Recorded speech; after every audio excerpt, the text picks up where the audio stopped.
স্বপ্ন ছিল সুস্থ 2 সন্তানকে নিয়ে সুন্দর ভবিষ্যৎ করার, কিন্তু জন্মের পর থেকেই চিকিৎসা আর অর্থ সংকটের কঠিন বাস্তবতার মুখোমুখি এই পরিবার।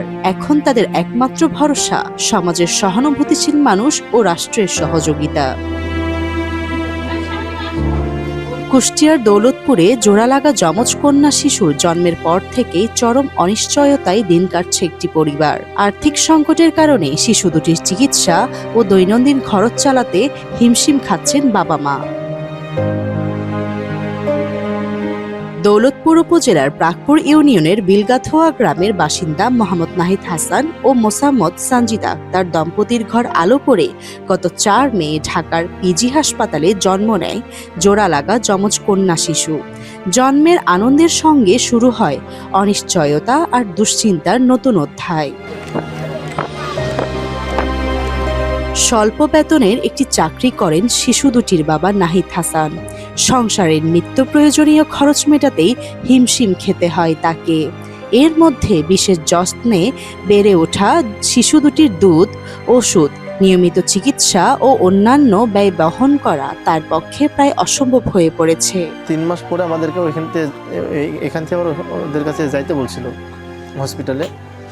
তো আমরা যে যাব এই আর্থিক সামর্থ্য আমাদের নেই, এই কারণে আমরা যাইতে পারতেছি না এবং তাদের পরামর্শ নিতে পারতেছি না।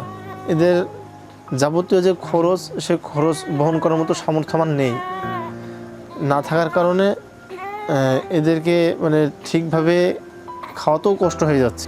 পরিবারের সদস্যরা জানান শিশু দুটির উন্নত চিকিৎসা প্রয়োজন, তবে অর্থাভাবে নিয়মিত চিকিৎসা চালিয়ে যাওয়া কঠিন হয়ে পড়েছে।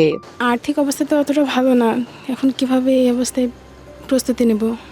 যদি সরকার কোনোভাবে যদি সাহায্য করে, বাচ্চাটা যদি আলাদা করে দিতে পারতো অপারেশনের মাধ্যমে, তাহলে বাচ্চাটাকে আমরা ঘোরাঘুরি করতে পারতাম, বাচ্চাটা খাওয়ানো সুবিধা হতো। পরিবারটির এমন অসহায় অবস্থায় পাশে দাঁড়ানোর আহ্বান জানিয়েছেন স্থানীয়রাও। ছেলেটা অত্যন্ত গরিব মানুষ, নিহায়ত গরিব মানুষ। তার ভরণ পোষণ করা তার পক্ষে একেবারেই অসম্ভব হয়ে পড়েছে।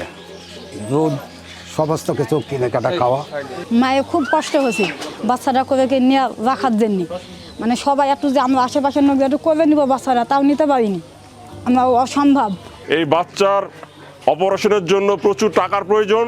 আমি সেই জন্য আমাদের মাননীয় প্রধানমন্ত্রী তারেক রহমান এবং আমাদের এমপি সাহেব রেজা আহমেদ বাচ্চু মোল্লার দৃষ্টি আকর্ষণ করছি, তারা যেন এই দরিদ্র ফ্যামিলির এই বাচ্চার দিকে সুদৃষ্টি করে।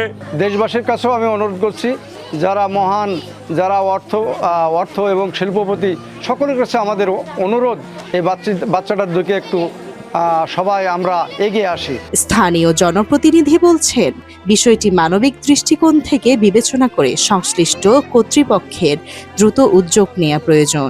আমি সবাইকে অনুরোধ করব, এই সমাজে যারা বিত্তশালী ব্যক্তি আছেন সবাই যদি এদের এই পরিবারের এই সন্তান দুটোকে বাঁচানোর স্বার্থে যদি আমরা সবাই সহযোগিতা করতাম আর্থিকভাবে, তাহলে তারা উপকৃত হতো, বাচ্চা দুটোকে হয়তো বা বাঁচানো সম্ভব হতো।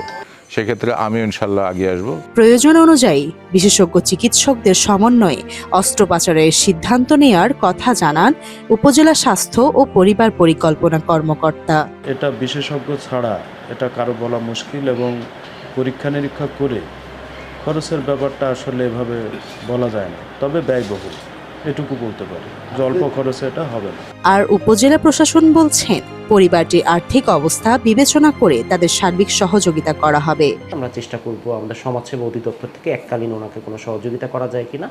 এছাড়াও আমাদের বেসরকারিভাবে যারা রয়েছে ওনাদের কাছে আমাদের আবেদন থাকবে যেন এই জোড়ালাগা শিশুদের চিকিৎসা দীর্ঘমেয়াদী ও ব্যয়বহুল, তাই দ্রুত সরকারি সহায়তা এবং সমাজের বিত্তবানদের মানবিক উদ্যোগই পারে এই অসহায় পরিবারটির মুখে স্বস্তির হাসি ফিরিয়ে আনতে।